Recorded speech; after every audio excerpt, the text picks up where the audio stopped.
Hey everybody, it's Shadow here. Welcome back to the channel. My all-new video for today. We're back in Roller Coaster Tycoon 3.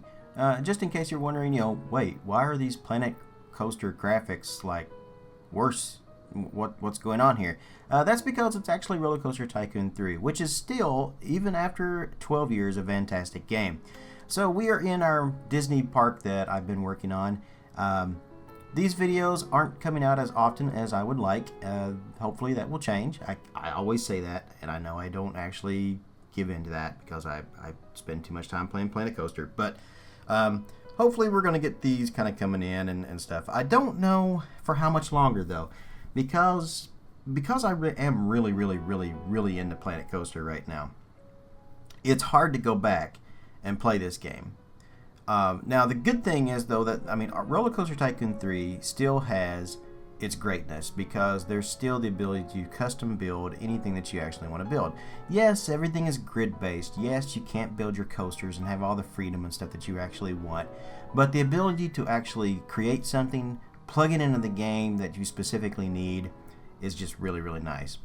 So it gives in a way, that does give Roller Coaster Tycoon 3 more freedom than Planet Coaster, in a way.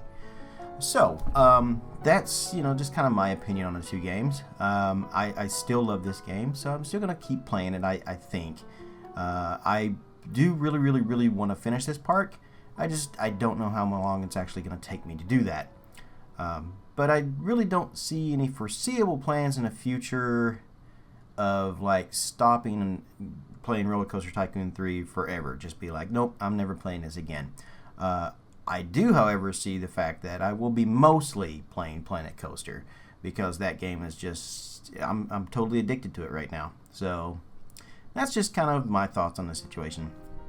So what you've been watching so far as I've been rambling on here, I'm back in Fantasia Gardens on the first part of this video here, just kind of working on what the area is going to look like around the castle, like from Main Street to the castle, and then connecting both sides, our east side and west side streets and stuff. So I decided I would do like kind of a lake, kind of some ponds kind of thing up around the sides. I don't know if this will stay or not, but for now, it took me a little bit to get the shaping and stuff just right, especially using the sideway pathwalkers, the sidewalk curves, that's it.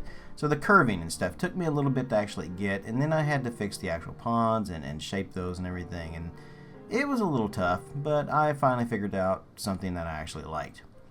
What we're going to be doing here a little bit into the video, though, is we're going to actually start on a brand new attraction over on our east side, our New York, Chicago area, and it's going to be a dark ride for the game, or for the park, I should say. Not going to say anything about it just yet because, we are still working on this little section here and trying to get the water and everything right. But yeah. So with Fantasia Gardens, obviously this is the middle part between Main Street. It separates Main Street from the castle, which is Belle's Castle, is what we did in this park. And, I really kind of wanted to get this just right. So again, I did kind of work around here on just trying to get the pathing, what I wanted it to look like, and mostly just kind of biding time until I figured out what I actually wanted to do with this. Because I still, even though I have plans in my head for everything, they're not extremely detailed plans.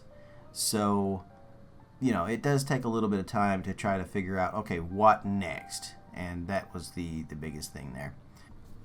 So that moves over into our brand new attraction that we are building or starting to construct in this video. I had an idea for a dark ride. I saw some things online for this and I thought, ooh, that's really cool. I would really love to put it into the park. Various people online have come up with various ideas for this kind of ride, and at one point I believe it was actually planned for a Disney park, but it just never come to fruition.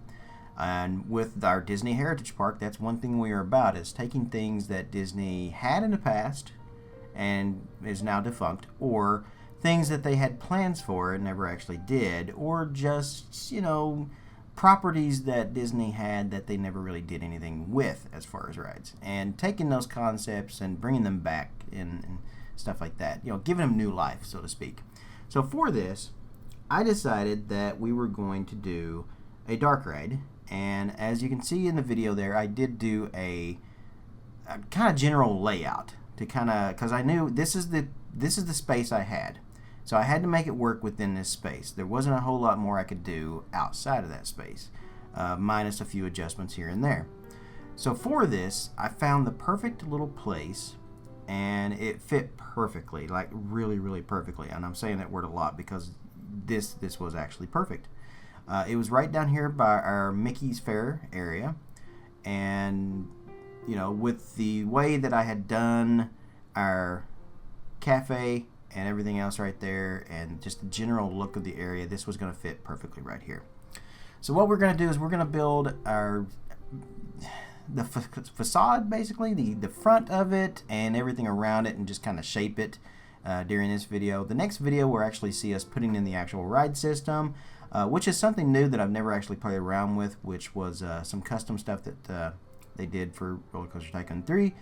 Where you can actually make dark rides like this and turn the cars the way you wanted, and it just worked out so perfect. But that's basically what we're doing. So as you can see here, I'm just kind of building the front of the facade, and I know you guys don't have a clue what it is yet because I've not actually dropped any clues yet. But let's just say that this is a really, really good place to put some cherry trees, I thought. You know, so basically we're just going to do a whole path of cherry trees all the way down through here and kind of give it an old London kind of feel, Victorian sort of, and just basically make it a whole lane of cherry trees. Now, if you guys have not guessed exactly what this is just yet, well, I will just go ahead and tell you. This is a Mary Poppins dark ride. Like I said, found some great stuff online where people had come up with some theories and ideas and other stuff about a Mary Poppins ride that Disney would have done. And I kind of took different things from different people and made it my own, and worked it into the spot that I had. So I decided you would enter in through the house from Mary Poppins. 17 Cherry Tree Lane.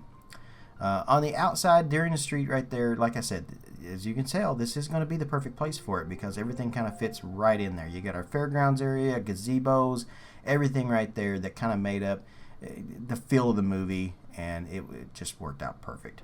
The other spot that I had in mind for this, we just didn't have enough room with, and that was going to be down there in the corner, like right before you get into the fair area. But this worked out better. I really think so. And that's what basically, you know, the rest of this video is just going to be the construction of the facade and everything else, and just shaping the actual ride building and making it. So we're going to have this entire area down here is going to be Cherry Tree Lane. So you have the Mary Poppins house, and then you have other houses that are on Cherry Tree Lane, which will make up the rest of the front of the facade. Around the other sides will be buildings, like marketplace buildings, things like that. Not all of them. A few of them will be active, like you can actually go in and shop. Most of them won't be, though. As in typical Disney style, a lot of it is just facade and that's it. And that was the general area. Now, I did have a whole lot of trouble trying to make a decent Mary Poppins house. I ended up not doing a house from the movie, but instead some from just concept art that they had. So it's sort of a very different version of 17 Cherry Tree Lane, but in the end it works out perfect. It still has that feel. You can still kind of tell what it is, even though, you know, like I said, the one in the movie is just, it's very, very, very plain, and I wanted to give this a more distinct look. I wanted to bring it, you know, kind of frontwards, front and center. That way you really kind of can see this is something here, and try to make it very, very beautiful. Shaping the house was difficult. It's very square, so I had to find a way to make it pop.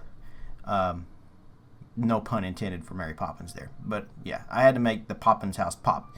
And coloring, just a few different things. So again, it basically, the idea is based on some concept art that I found that wasn't in a movie, but I think it was in some of the books or something. I believe they even made like a dollhouse. There was a Mary Poppins dollhouse that looks very similar to this as well. So that is going to be pretty much everything that I have to say about this, so you guys can kind of watch the rest of the build video here of the house and the street. Sorry, apparently my potential harmful software detected or something. I don't know what that was there, but you guys can finish off watching this. So I'm just going to go ahead and cut on out of here. Thank you everybody for tuning into my videos. I'm glad you guys are still supporting me. I'm glad I'm getting new subscribers every single day. Especially to my Twitch channel as well, when you guys love to tune in and watch me do Planet Coaster videos and everything else. I also want to shout out to Alfacough. Alfacough is my first Patreon supporter, and as promised, my Patreon supporters get a shout out in every single one of my videos. If you would be interested in becoming one of my Patreon supporters, you can definitely do that by clicking one of the links below. If you are interested in Planet Coaster stuff, I do have a Steam workshop. You can check that out also below. Also, my Twitter account. You can subscribe to that so you know all the updates. I post little teasers and everything else on there, so you can keep up to date with me from there. And of course, here on my YouTube channel. Let's not forget, like, comment, click, subscribe. That is to become a follower here on YouTube. If you are not already, I would very much appreciate that. So, until next week, I will see you guys later. This is Shadow Phoenix. Wherever you are in the world, good morning, good afternoon, good evening, or good night. Thanks for tuning in, guys.